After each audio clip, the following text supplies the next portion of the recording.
Okay, we are live for the decider in the desert. This is your FP1. We are going to be fielding a lot of rookies during this FP1. But God, are you getting excited? Hey, Sema, you're up. Well, actually, what time is it there? Oh, 8 o'clock at night. So it's evening for you. So he sat there with a beer or glass of wine getting this. It's nice that Sema gets to actually watch at a time that's reasonable. But yeah, get excited. It's time for FP1. We're going to see some of these rookies. We're going to see Arvid Lindblad actually out there in a Racing Bulls car. I wonder how he's going to perform in FP1. But really, the big story obviously is Max, Lando, Oscar. Who is going to win the World Drivers' Championship? Oh, it's getting exciting, I'm telling you. We haven't seen a three-way challenge for the World Drivers' Championship since 2010. Yeah, I mean, who was it? It was Fernando Alonso, Mark Webber, Sebastian Vettel, Lewis Hamilton. All four head-to-head, all could have won the World Drivers' Championship in 2010, which is 15 years ago since we've seen this. And in the end, it was Sebastian Vettel that won it from Fernando Alonso at Ferrari. So it is an exciting weekend. I hope you're going to enjoy it with me for the watch-alongs. And if you haven't subscribed to the channel yet, please do so. If you do enjoy the video, smash a like on it. Let me take you around the screen. So the right of your screen, you will see all live data and times. You've got all the drivers. You can see what tyres are on. You can see you can see their fastest. Excuse me. Excuse me. You can see their fastest lap times. You can see their fastest sector times. And also we've got the little track below me as well. So we've got all the data that you could possibly want. We can chat about the action together through the chat window. Sema is over there cooking dinner at this time. So you've got everything you could possibly need. So yes, we can enjoy this FP1 together. And like I said, this FP1 session, what are we going to learn? Well, FP1s, we're not going to learn a great deal, I don't think, about is McLaren going to be fastest? Is Red Bull going to be fastest? What we're going to find out on FP1 is we're going to field these rookies because, as you know, every Formula One team has to field 4 FP1 sessions for rookies. That's 2 for each driver. The interesting thing about today's FP1 is Oscar Piastri, title contender, is actually having to give up his FP1 to Pato O'Ward. So that's a disadvantage for Oscar. It really is. So we're going to see, but it is interesting for us as the fans who get to see all of those rookies. Now let's see which rookies we're going to see today. We're going to have Jack Crawford, Shields, Hirakwa, O'Ward, Lindblad, Leclerc. That's Charles Leclerc's brother. That's Arthur Leclerc. He's going to be out in the Ferrari. Lindblad's going to be driving the Racing Bulls car, where we've seen him in FP1 before in the Red Bull car. Iwasa is going to be in the Haas. You got Aaron Browning going to be out there in the Williams. So it's going to be interesting to see whether these rookies can show a little bit of pace. But we know this weekend, we're not all about the rookies, are we? It's interesting because FP1, as we know, is normally dull as dishwater. It can be boring as hell because we don't really learn a lot. It's just a shakedown for the cars, really. FP2 coming a little bit later today. We will get more of an idea of race pace. We'll do longer runs. We'll get to really see who we think is bringing a good package and a good setup. So FP1, just sit back. We can enjoy it together. We're going to see some of these rookies, and we'll take it from there. But obviously, the big story is we're all getting excited. We're all getting excited about who is going to be quick. Who is going to be quick? So yeah, hang on. Let me just see if I can just. Let me just see if I can alter this for us actually. Because I've just realised we do not have all the drivers on there, do we? Bear me 2 seconds. I shall fix this for us right now.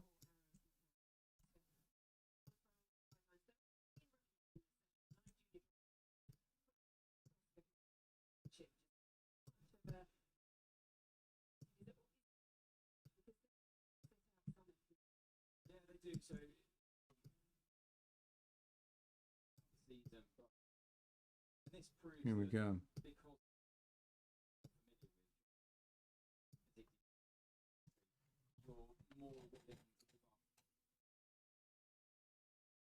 Okay.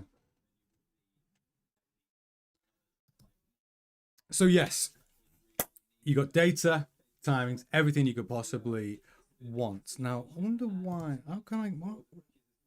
Still feels a little bit like I'm missing 3 drivers here.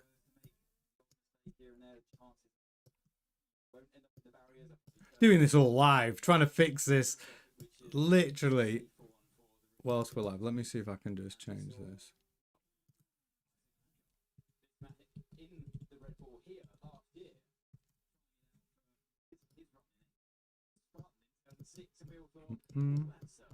Please excuse the messing around on the screen. I'm just trying to make sure we've got all of the correct data for us for this.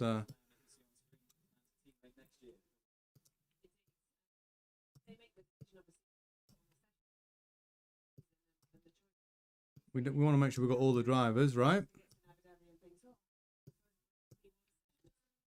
We're still missing one.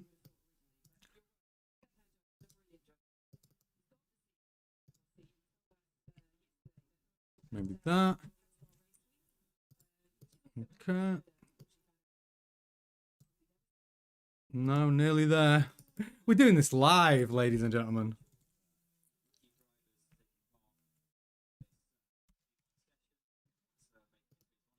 There we go. There we go. Okay. Give me 2 seconds. Let me just readjust this. And then we have them all. Right. We're in.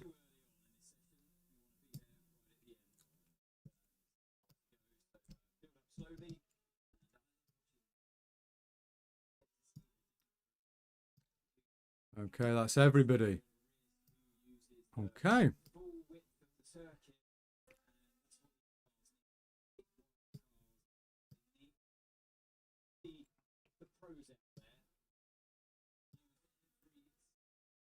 There we go. All drivers present and correct. Okay.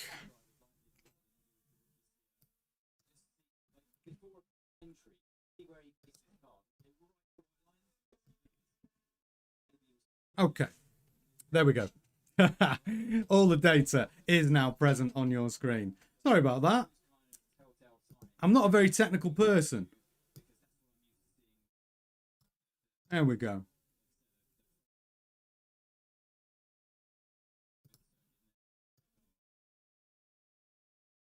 There we go. There we go. Right, P1 has now started. So 56 minutes. 56 minutes. All drivers out on track. All data present and correct. Interestingly, awards out on the soft tyre. He should actually be pretty quick.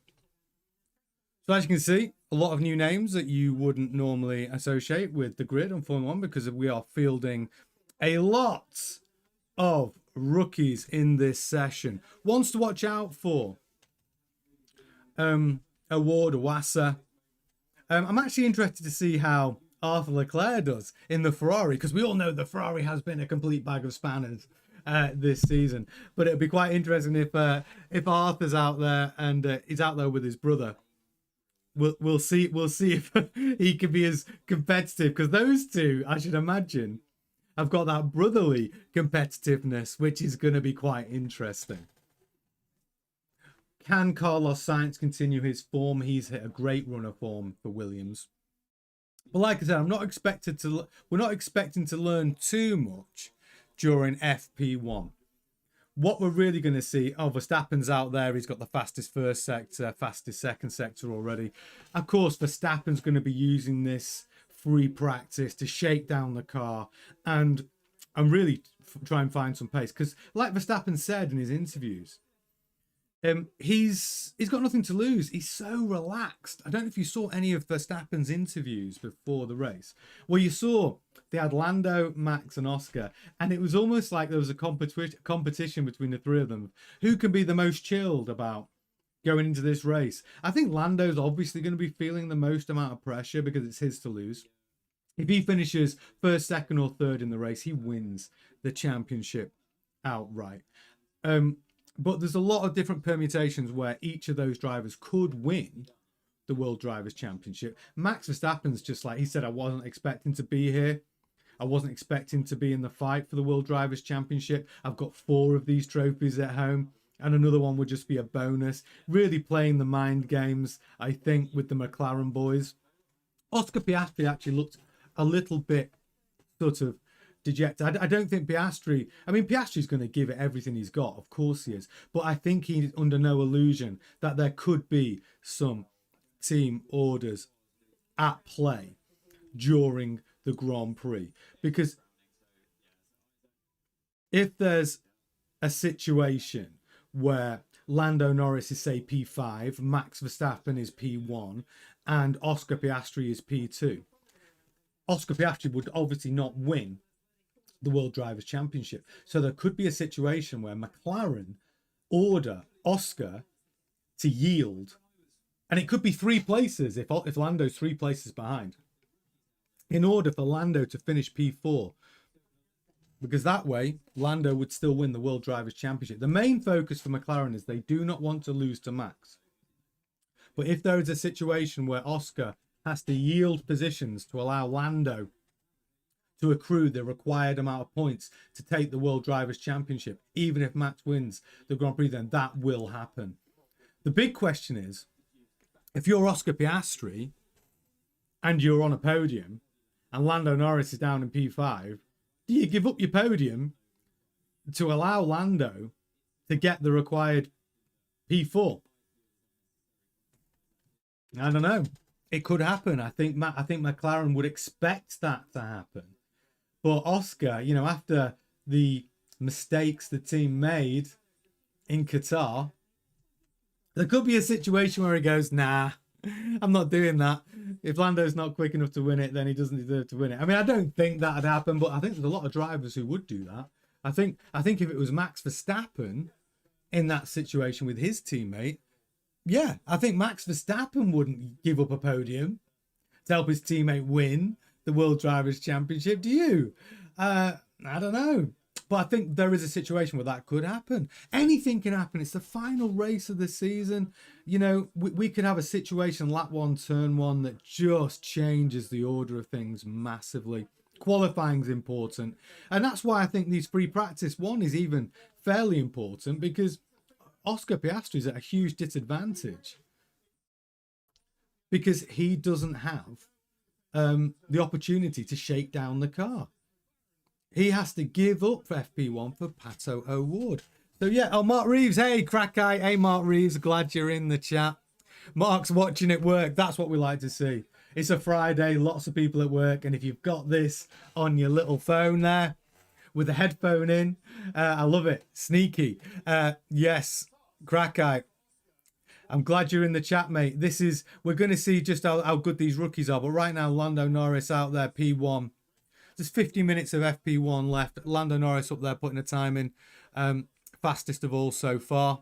Hulkenberg's P2. Antonelli's P3. Colapinto's P4. Sainz P5.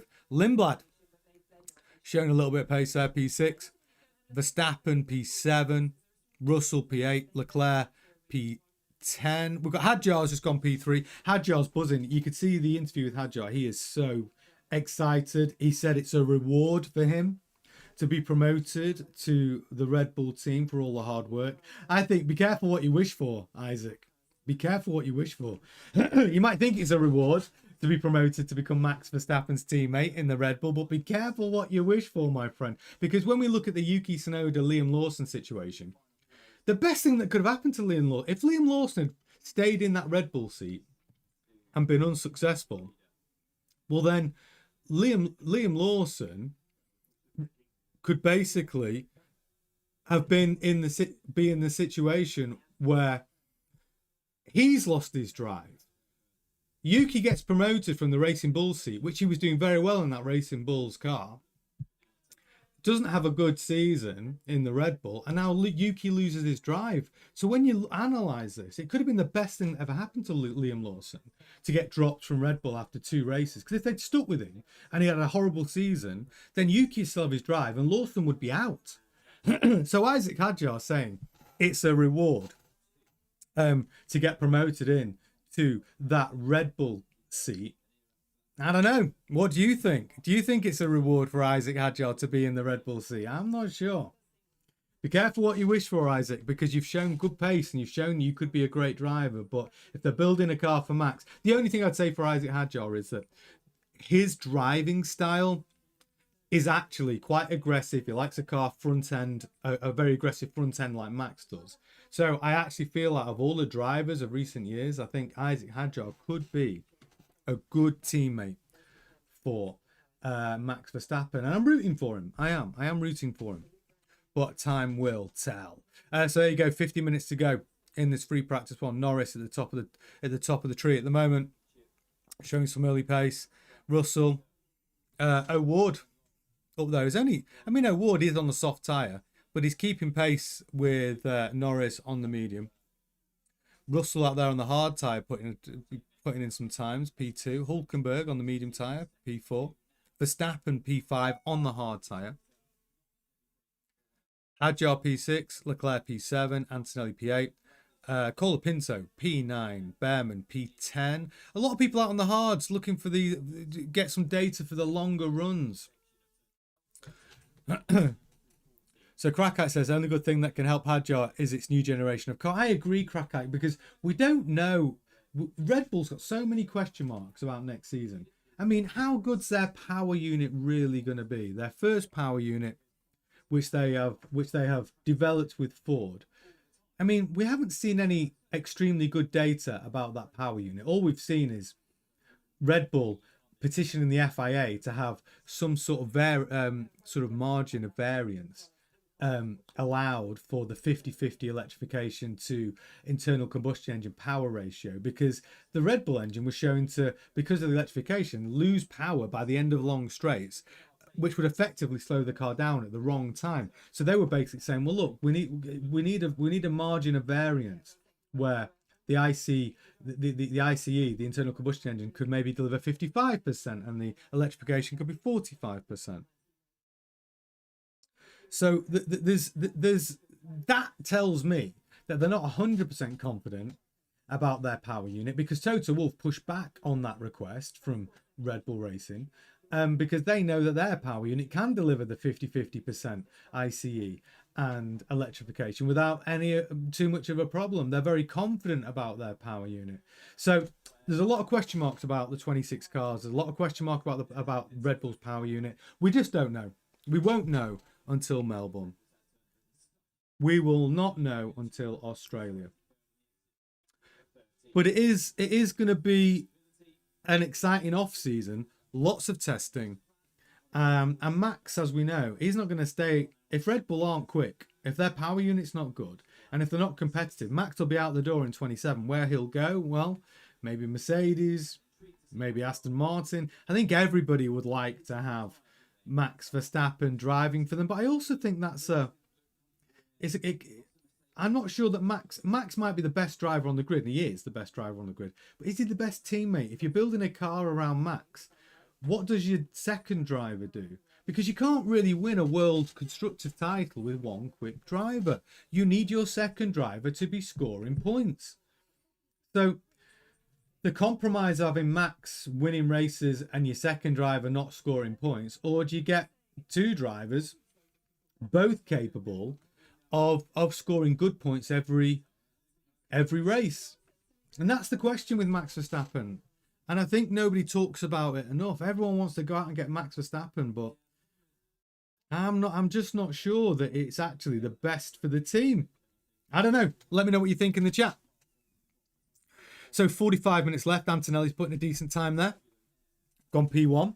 Carlos Sainz up in P2. Norris P3. Russell P4. Pato O'Ward is in the best car. He's in the McLaren, so he is the fastest of the rookies.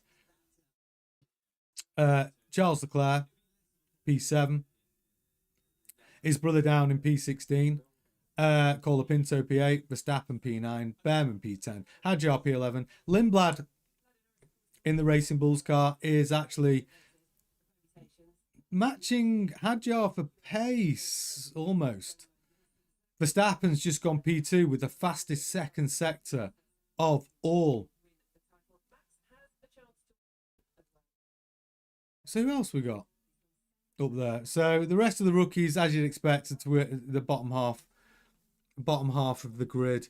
And look, I'm not expecting any rookie to be particularly amazing, but Pato Award out on the soft tyre, so you're not getting a true representation of him against Norris, who's out on the medium tyre. I would expect the soft tyre to be quicker. But Leclerc, 4/10 faster than his brother. Can you imagine? But I mean, what a moment for Charles Leclerc and Arthur Leclerc to be out on track together. I'm sure that's a great moment for the Leclerc family. Hey, Sema, yes, back again. Yeah, don't you worry. It's FP1. FP1's always a little boring, isn't it? Like, you know, and because half the field is rookies, like I said, I'm not 100% sure what we're going to learn.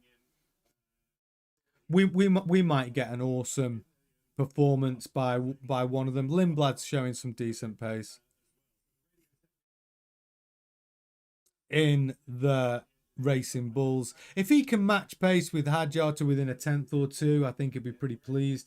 That is actually what we saw when Lindblad was driving the Red Bull in Silverstone, I think it was. He was quick. He was very impressive. And the race engineers at Red Bull said it wasn't just the fact he was quick, it was the way he responded to information coming over the team radio. And it was also the information that Arvid Lindblad gave back to the engineers, they said was very, very good. Which is why Lindblad's been given his shot. And Lindblad's the only rookie to be on the grid in 2026. Where this season, how many rookies have we had? We've had, what was it, 5? 6? I mean, we had a massive influx of rookies onto the grid. What? Bortoletto, Hadjar, Lawson, Behrman, Hadjar, Colapinto. That's 6, and we had Duan as well, 7. So we've had a bumper year for new drivers, new blood on the grid. But now, because of that, next year there's only one opportunity that's been given out, and that's been given to Arvid Lindblad. And it's quite an unusual situation because Arvid Lindblad, he hasn't won F2. In fact, the winner of F2 has been signed by McLaren. You know? And Leonardo Fornaroli, who won F3, won F2, back-to-back championships, he hasn't got a drive in Formula One. And he's sort of gone under the radar. He's not even got a drive in FP1 today. And this is your F2 winner. And he won F3, he won F2 back-to-back, just like Bortoletto did. And the kid's not got a drive. He's got a contract with McLaren. But, you know, but maybe it's a situation where he is being lined up as an Oscar Piastri replacement, which could happen because if Oscar Piastri is so furious about this season and feels that the team have let him down, we could see Piastri making a move for 27. It could definitely happen. If that does happen, then maybe he gets a drive. But McLaren's sort of putting a backstop in place with Leonardo Fornaroli. It's probably sensible. So Hulkenberg's gone fastest of all. The Hulk at the top. Crackeye says Behrman has a leaky car. Well, speaking of Behrman, do you think he's going to be in a Ferrari in 2027? Obviously, he's got his drive for Haas in 26. And as we know, Toyota increasing their sponsorship with Haas. They are building Haas a driver-in-loop simulator, which the drivers will benefit from in order to really fine-tune their 26 car. But Behrman's obviously, you know, in the Ferrari program.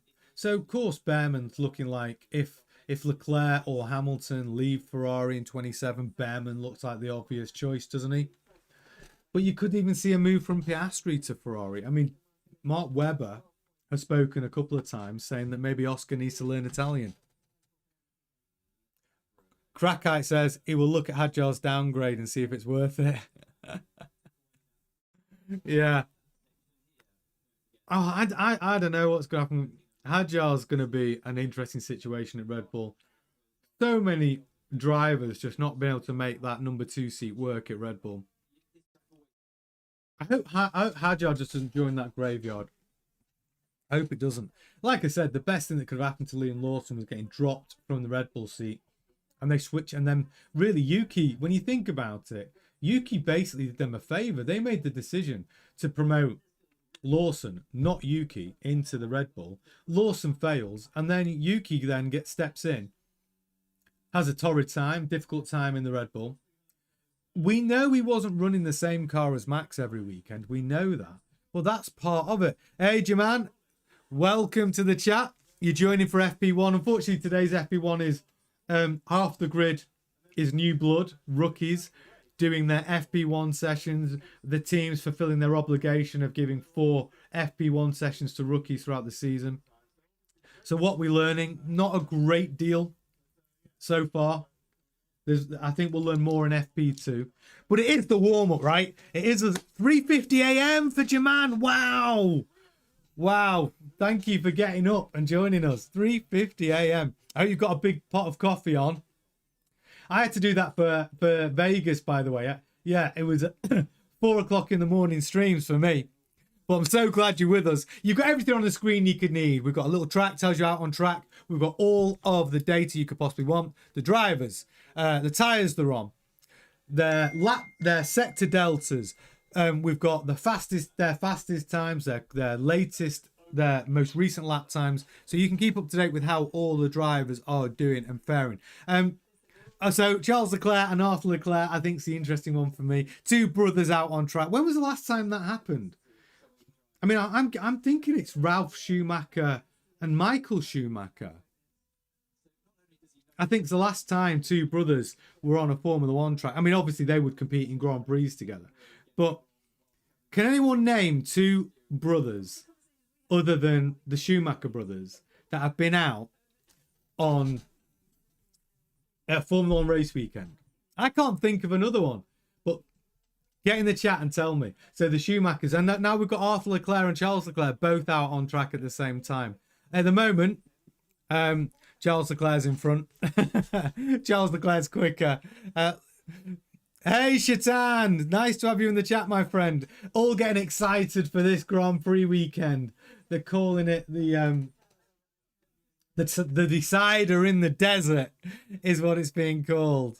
So yeah, Jaman, commitment there for 3:50 a.m. I respect you so. Sorry, yeah, Jaman, I respect you so much for getting up early for this one, especially for free practice 1, which we all know can be a bloody snooze fest.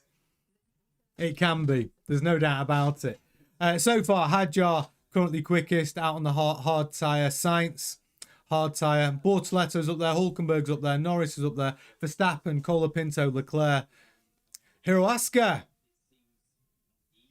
in the Haas has gone P9 on the hard tyre. That's quite respectable, actually, from one of the rookies. Antonelli P10, Russell P11. And then we've got Pato O'Ward P12. Paul Aaron in the Alpine P13. Behrman P14. So the rookie's currently faster than Behrman. Lindblad in the Racing Bulls P15. Arthur Leclerc, Charles' brother, down P16 in the Ferrari. It's a shame, really, for Arthur to have. I mean, I'm sure he's delighted to be driving an F1 car at this circuit, but it is a bit of a shame that he's driving a Ferrari at a time when we all know the Ferrari is ultimately a bag of spanners. Not the best time to be out in a Ferrari.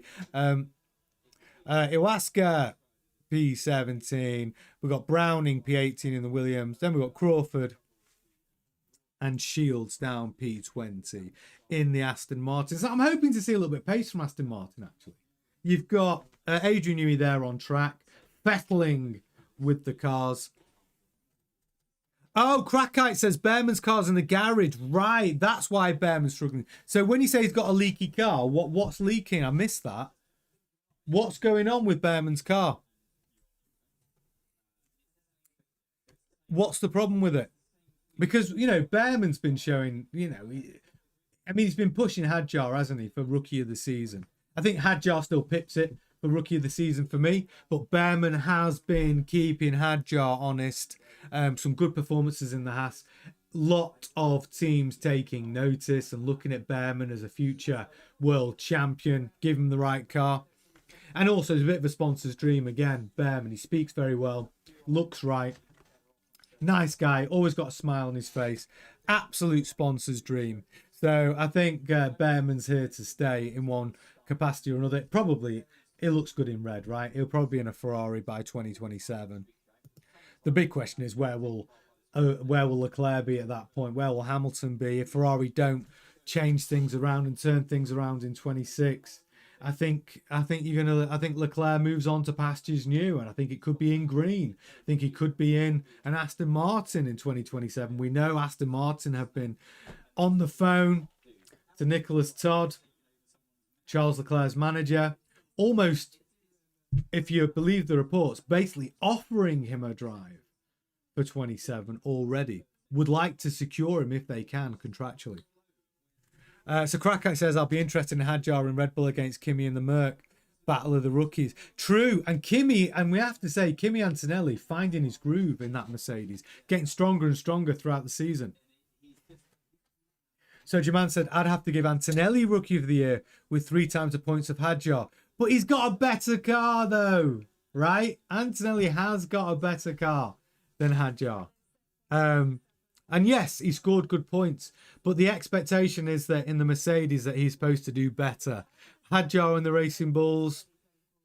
Yeah, I know what you mean though, but Kimi Antonelli's got stronger and stronger. He had that middle part of the season, that middle third of the season where Kimi Antonelli just looked out of his depth for a little while. And it shows great resilience actually, because the press was saying it, everyone's saying, oh, Kimi Antonelli too soon to be promoted. You even had Toto Wolff saying, no, yeah, he's not doing good enough. And he really lit a rocket up Kimi Antonelli's arse in the halftime break. So, yeah, but Kimi Antonelli's been solid. I think all the rookies really, apart from, for me, Colapinto, which I know he hasn't had the car. I think Colapinto's lucky to get a drive next year, because I think if Yuki Tsunoda was available whilst that negotiation was going on, I think it would have been a different conversation. I think Yuki could have brought all that Honda money with him, because that's why Colapinto secured his drive for Alpine, is because it wasn't because of his performances. It was actually because he brought a massive Latin, South American fan base and a ton of money to the team. And I think that you could end up having Yuki Tsunoda could have done that. So I think Yuki perhaps a bit unlucky that he didn't know he was going to be available when those negotiations were taking place. Shaitan says Aston Martin F1 team are launching their actual 2026 Challenger on the 9th of Feb, which is days after the private pre-season test in Barcelona and just 2 days before the actual pre-season test in Bahrain. Oh, the Aston Martin car gets me excited. The Aston Martin 2026 car gets me excited. And it should do. Yeah, Max on the softs. Verstappen's on the softs, and he's obviously P1 at the moment. I just need to refresh that, actually. So 30 minutes left of FP1. You got Verstappen P1, Russell P2, both on the softs, as Krakite pointed out. And yes, Aston's going to be the one to watch for me. We could get a surprise package, though. So Aston Martin, I think, are going to bring a great package in 26 with the Honda engine, the newly designed car. But the surprise package, I think Williams could do something with the Mercedes power unit. And I think James Bowles, has done well with Williams. When he took over at Williams, or a P9 team, they were just languishing at the bottom. And to secure P5 in the constructors this year is a remarkable result, really. So if we follow that progression, who says Williams aren't going to be challenging for P2? Maybe winning a couple of Grand Prix. I think Williams could be one to watch as a surprise package.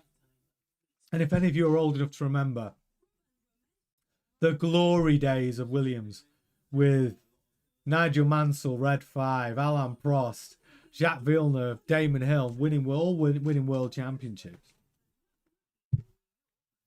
back in the 90s. I mean, I'd love to see Williams back at the top. I really would. I really would. So I think Williams could be a surprise package next year. I mean, there's no guarantee that McLaren are going to get it right. They got it right this year with the Mercedes power unit and brilliant aero. They did get it right, but there's no guarantee that this new era of car, they're going to get that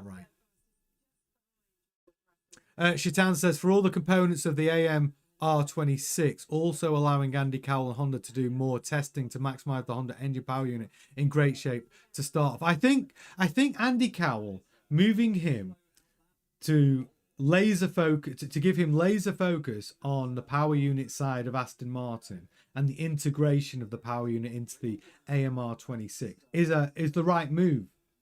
I think relieving him of his team principal duties, putting Adrian Newey in that role, and Andy Cowell doing what he does best.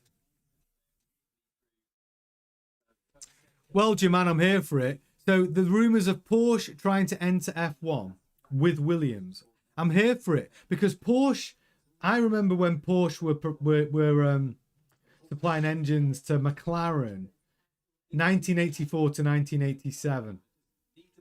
And Porsche should be in Formula One. Like, for Porsche not to be in Formula One, it's crazy. So, do I believe Porsche could bring a great power unit to Formula One? Yeah, of course I do. Would I like to see him on the grid in some capacity? Yeah, of course I would.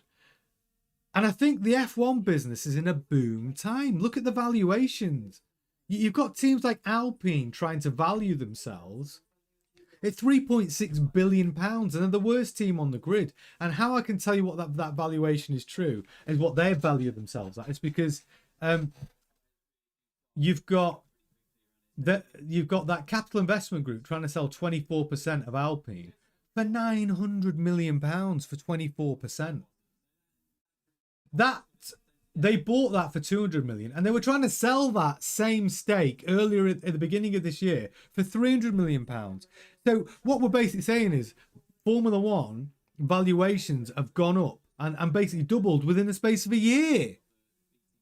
I mean, it's a great time to be in the F1 business. Cadillac are going to bring a whole load of new fans next year, the American fans. And that's great for Formula One. It's great for all of us who enjoy the sport. But if you're trying to buy into F1 right now, it's getting very, very expensive. Haas valuation, the cheapest team on the grid. They operate with the lowest budget out of anybody because they're built from the Ferrari parts bin. Well, now they've got this deepened relationship with Toyota, and they're enhancing their facilities with a driver in-loop simulator, which does benefit Toyota. Watch that video I posted yesterday where I'm saying it could be the biggest Ferrari heist of data in the history of the sport, the biggest robbery we've ever seen. You should go and watch that video if you haven't seen it yet. But even Haas valuations are on the up, so it makes sense why Gene Haas didn't want to sell any shares to Christian Horner. Valuations are going up. Shaitan says Andy Cowell could also have been involved in these decision making just to focus on making Honda engineering power unit getting more power and more reliable to fit well with the chassis and aero. Exactly. And when you've got an exclusive arrangement with Honda where they don't have to sort of compromise the design of the engine in any way, shape or form because they're supplying that engine to 3 or 4 teams on the grid. They're only supplying Aston Martin. It's literally like having your own engine development program. And that's what Enrico Cardile said. The relationship with Honda is fantastic. Aston Martin can make requests to Honda and they will deliver on those requests because they're only supplying Aston Martin. So it's a great situation. The only thing that Aston Martin or Honda say is more difficult is they don't have multiple data sources from multiple teams of multiple runnings of track time and testing for that engine.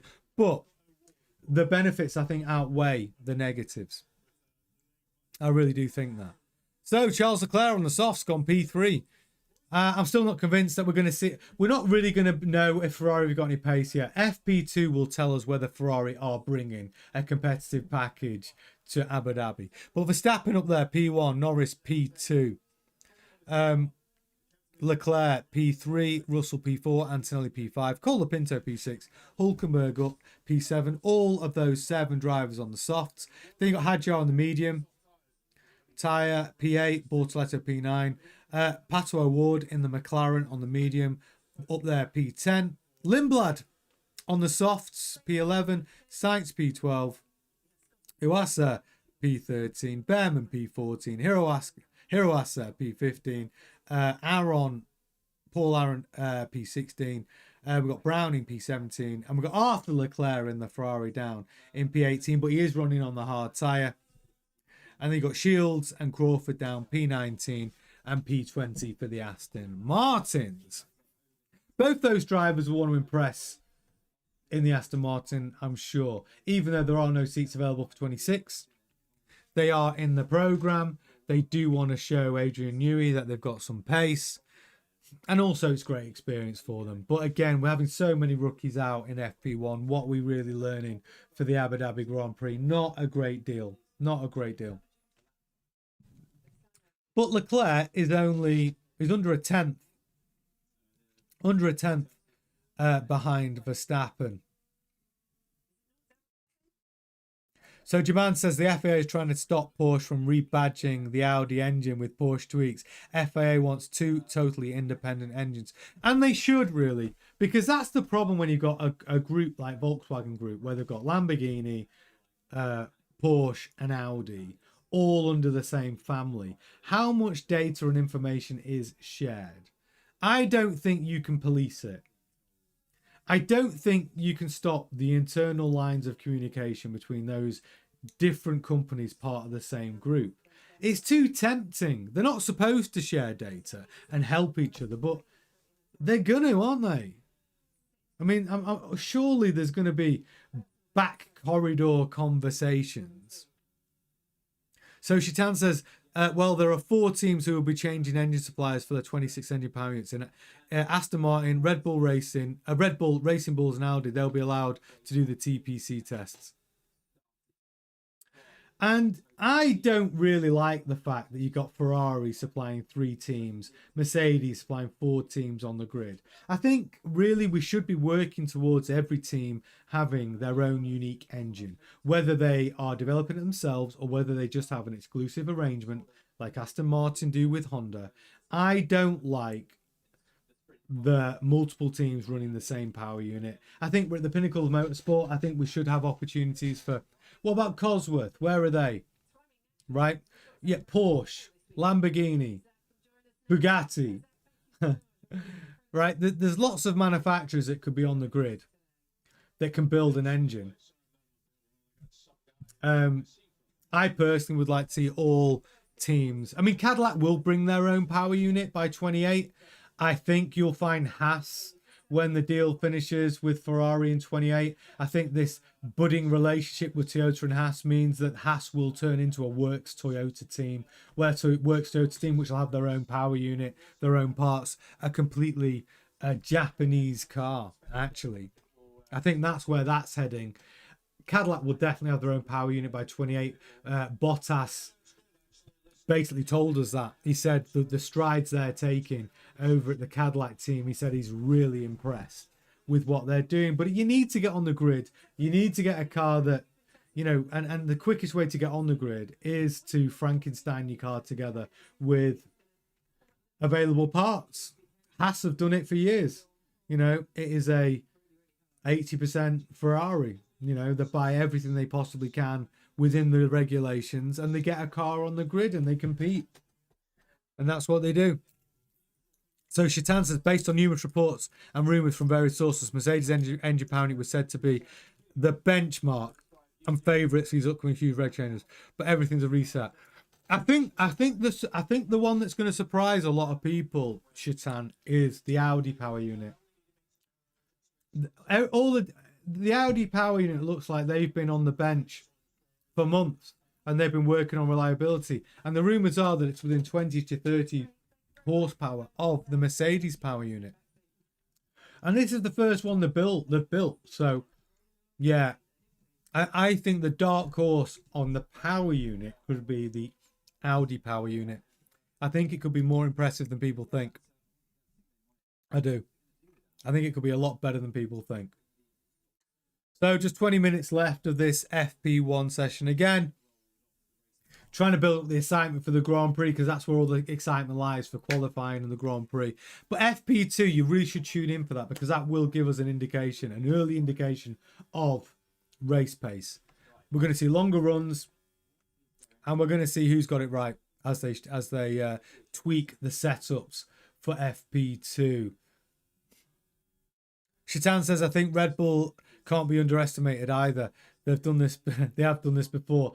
Do you think that, and Ford as well, like, the Red Bull Ford powertrain, I mean, I have a big question mark over it, but it's Ford. Like, Ford do know what they're doing when it comes to motorsport.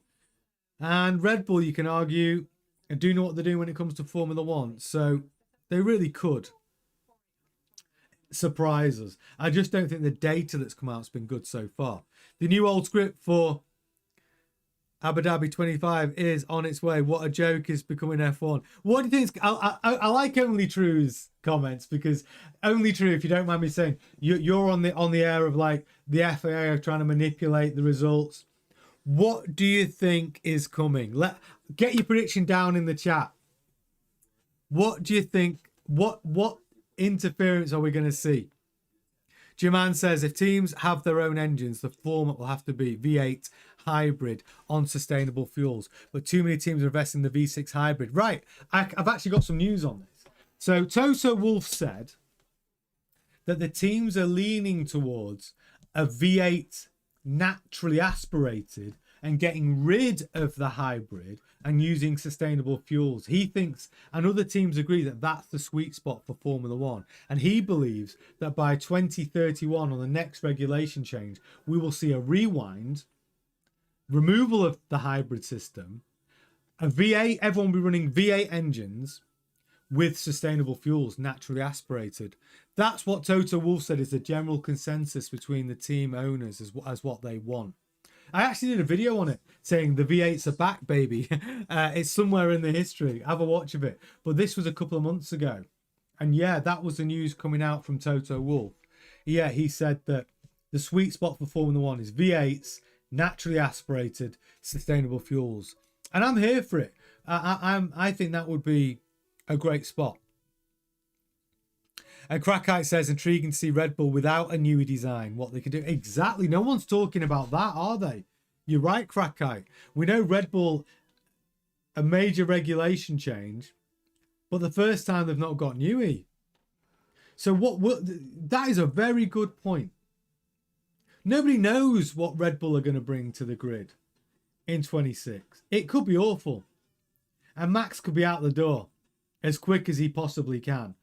Jumping ship. We could be witnessing the downfall of Red Bull. Loss of Newey, loss of Horner, Helmut Marko holding the reins.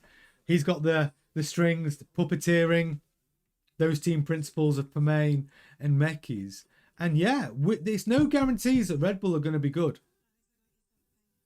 Honda have been winning championships with Max and Red Bull from 22 to 24, and potentially this year, if it does happen. But they also have been winning races and getting so many podiums since 2019, which is the first year when Honda started their partnership with Red Bull back in 2019. Only True's got in there. FIA will do that. Max win the 5th title with prefix. Great comeback. How will it happen? What do you think they'll do? I mean, listen, I'm here for it. If FIA do that and we see that happening, then by way of, a spurious penalty for Lando, maybe. I mean, the thing is, the fans go into uproar like they did in 2021, but nothing changes. The results stand, don't they? The fans thought it was outrageous that the FIA allowed those 5 back markers to unlap themselves, to allow Max Verstappen on new rubber, with 1 lap remaining to attack Lewis Hamilton and win the World Drivers' Championship. Yet what happened? The fans, all the fans were in agreement that it was wrong. But the result stands, and it's in the history books. Max gets the win, Lewis gets the loss. If we see that this weekend, I mean, it will be outrageous, only true. If we see FIA involvement, it will be outrageous. Yes, Emma, I'm with you. I'm looking forward to 2026. I always like to see how the teams interpret new regulations, trying to find those, an interpretation which suits them, where they can engineer something brilliant. Yeah, Shaitan says, thus now with Andy Cowell, and we know what he did as the director of the Mercedes engine power unit from the start of the V6 hybrid. Yeah, he did very well, didn't he? It was brilliant. And Adrian Newey leading the technical side and designing the overall philosophy of the Aston Martin car. I can't see past Aston Martin have to be a top team next year. They have to be. And also, don't rule out Fernando Alonso just because he's, going to be 45 next year, which is a ripe old age for Formula One. He's still quick. Even in a not so good Aston Martin this year, he's still beating Lance Stroll race after race. Jaman says, I would go for a natural aspirated V8 engine with 3-litre max displacement to lower cost caps for teams, engine providers to enter. Well, that's what they were saying. V8s are more affordable, aren't they? Removal of the expensive the hybrid, which no one really wants. Nobody wants sort of, artificial braking from the motors. We don't really want regenerative braking. We don't want hybrid. We want a mechanical car which comes down to mechanical grip, good aero, driver skills. We need to get back to that true racing where, and a V8 gives an experience from a sound point of view for the fans as well. Crackhead says they're retiring Behrman's car. Still not sure what the leak is. Wow. Well, hopefully they get it right for FP2 because Behrman's going to need that long run, right? Only True says Lando has no balls, even though he has an advantage in points to drive more aggressively, even at the cost of the incident. The drama this Grand Prix is set for drama, isn't it? 3 potential winners of the World Drivers' Championship. Possible, like Only True says, FIA involvement, trying to create a spectacle. It could happen. Plus, you've got drivers who could have an incident, lap 1, turn 1, which could affect Lando Norris if he doesn't put in a quick qualifying, or Oscar Piastri, or even Max Verstappen. There's so many things that could happen, so many variables that could happen during the race and qualifying, that it makes for a very exciting decider in the desert that we're all hoping for. So yeah, it's anything can happen. But this is, of course, free practice 1. We've got lots of rookies out on track getting a little bit of experience. But we've got Norris currently P1 on the soft tyre going into the last 10 minutes. Verstappen P2, Leclerc P3, Antonelli P4, Hulkenberg P5, Russell P6, Bortoletto P7. Behrman in the pits trying to repair whatever the problem is with Behrman's car. P8, Carlos Sainz P9, Colapinto out there in P10, Hirasa P11, Hadjar P12, Aaron P13, Owasa P14, Lindblad P15, P16 is Owaska, P17 Browning, P18 Arthur Leclerc, Charles's brother. He's out on the softs now, though.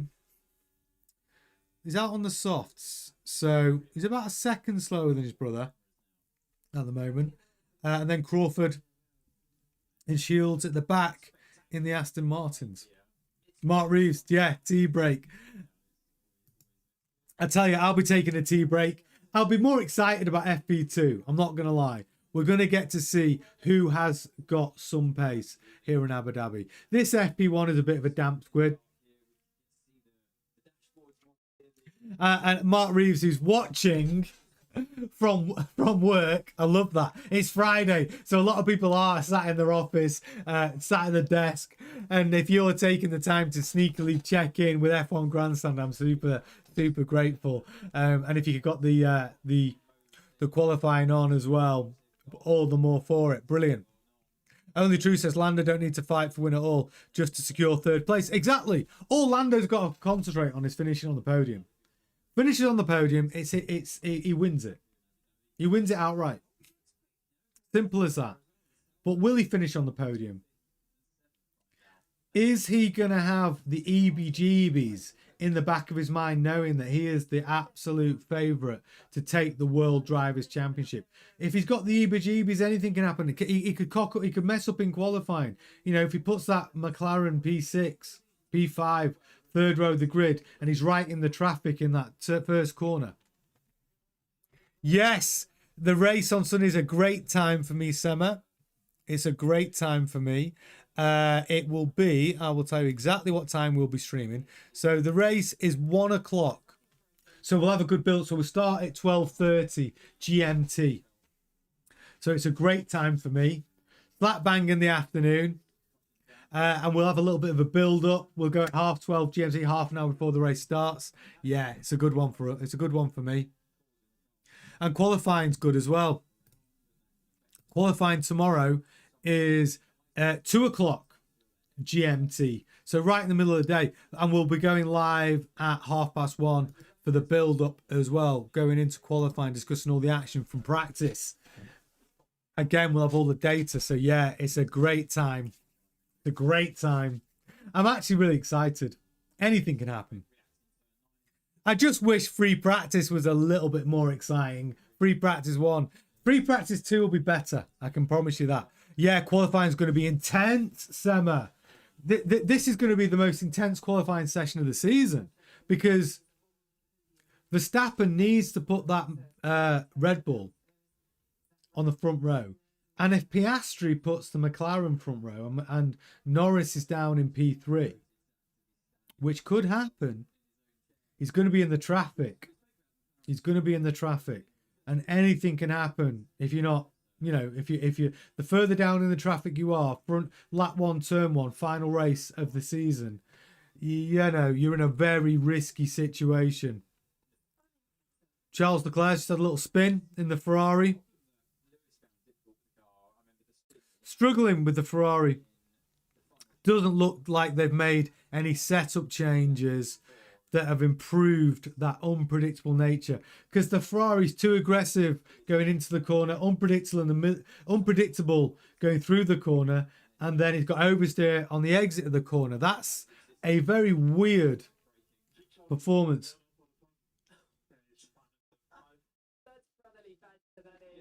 Yeah, so Charles Spunny is turn 5. Arthur Leclerc on the team radio saying, is that Charles Leclerc doing a burnout for the fans? Already needling his brother. Nice to see both Leclercs out on track at the same time. That is something that's nice to see. And like I said, can anyone answer this trivia question? When was the last time we saw two brothers out on track together? So we've got both Leclerc brothers out on track right now. I think it's the Schumacher brothers. I think it's Michael Schumacher and Ralph Schumacher. But all of you Formula One historians, tell me if there's ever been another pair, another brother out on track at the same time. I can't think of any others. But correct me if I'm wrong. The Only True says Lando 408, 7 wins without disqualification. Max 426. Max 396, 7 wins. Piastri 7 wins without disqualification. 4 and 4 clear evidence of manipulation of the outcome of the championship. I don't know. I'm not sure. I'm not sure. I think Piastri got a penalty, a 10-second penalty with the contact with Kimi Antonelli, which then Kimi then had contact with Charles Leclerc, which put Charles Leclerc out of the Grand Prix. I think that was dubious. I don't think it was outright outrageous, because to the letter of the law, it was a penalty. but they should have factored in that it was a restart after a safety car, in my opinion. Shaitan says, well, the Leclerc brothers did do FP1 last year as well. Yeah, but you've got Leclerc brothers and the Schumacher brothers. Are there any other brothers that have been in Formula One together at the same time that you can think of? It's probably a chat GPT question. I can't think of any others. Ralph and Michael, but they actually were in a Grand Prix together, obviously, many Grand Prix together. Shaitan says, among all the drivers for next year's 2026 Formula 1 grid, which are the dream driver pairings you'd love to see as teammates just for the vibes, or even based on driver's quality? Oh, that's a good one. So, dream driver pairing. I think I'd like to see...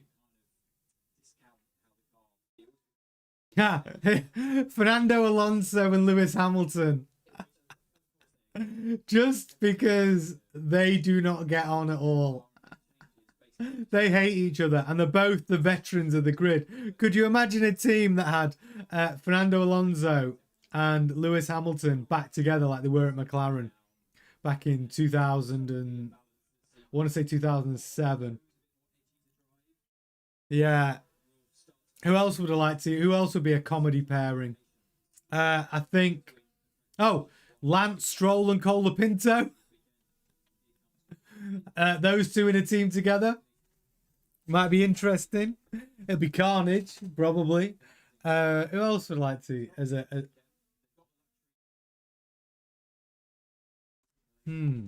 Lando Norris and George Russell, I actually think would be quite a good pairing, you know. Two good drivers.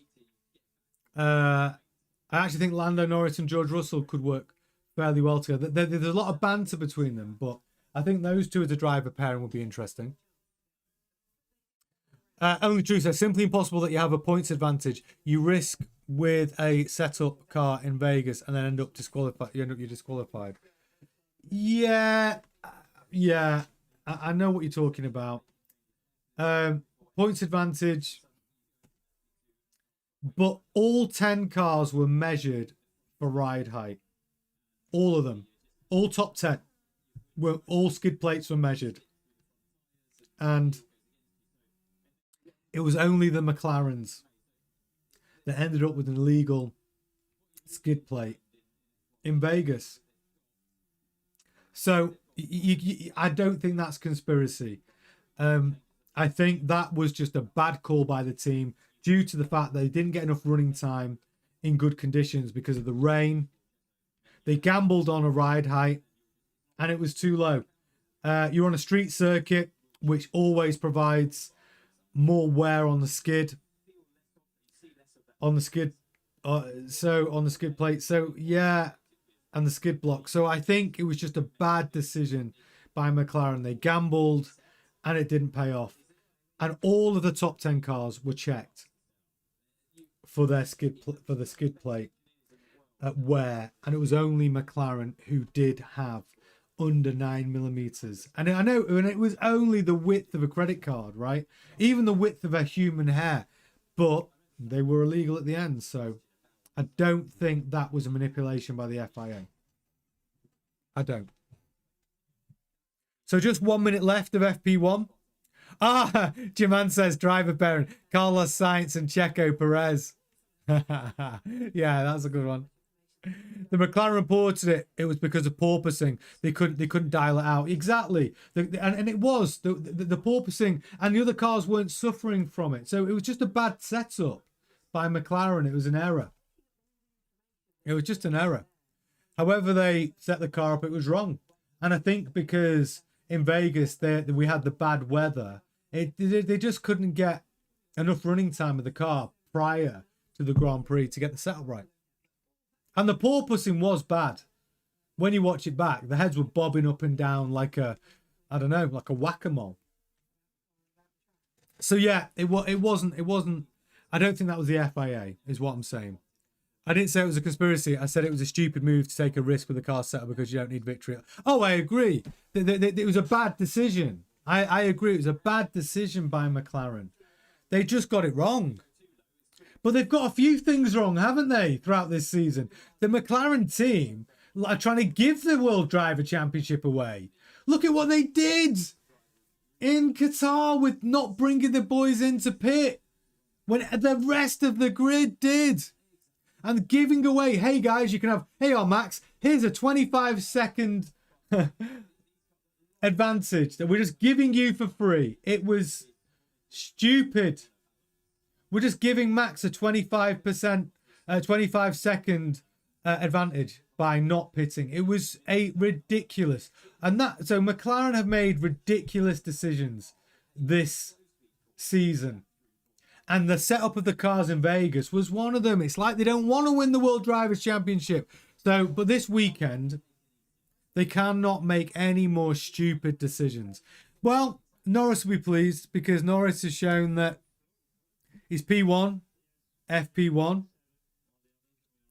Verstappen P2, Charles Leclerc P3, Anselli P4, Hulkenberg up there P5. For his 250th Grand Prix ever, he's got a special helmet, which he's got out today.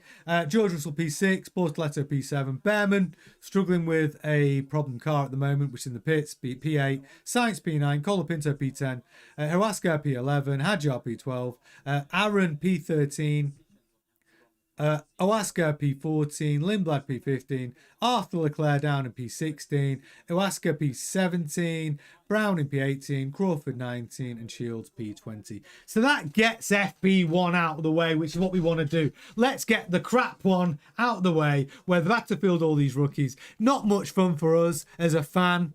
Is it? Have we learned anything? Not much. Was there any drama? Not really. Was it exciting? No.